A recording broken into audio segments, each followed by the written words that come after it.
Hello, friends. Welcome to Creative Medicine. In this lecture, we will learn about Then the gene therapy which is being tried in Parkinson's disease. So this gene therapy which is tried in Parkinson's disease is by infusion of, we have one, number one, the therapy is adeno associated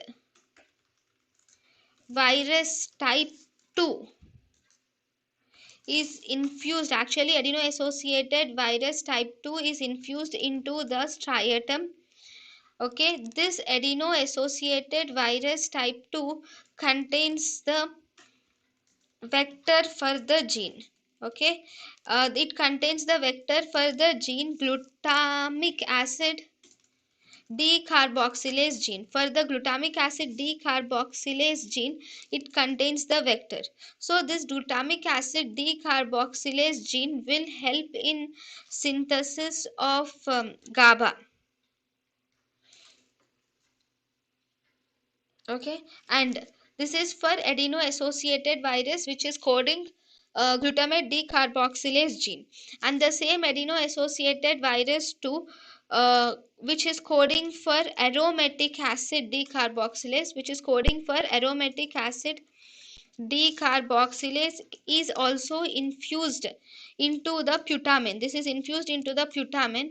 When it is infused into the putamen, this aromatic acid decarboxylase will increase the metabolism of levodopa to dopamine.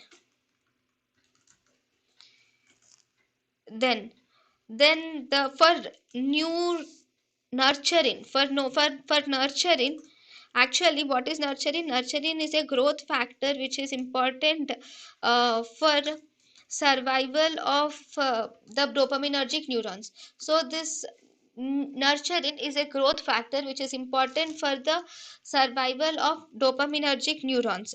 So as a result, for this nurturing, we have to introduce the adeno associated virus into the putamen.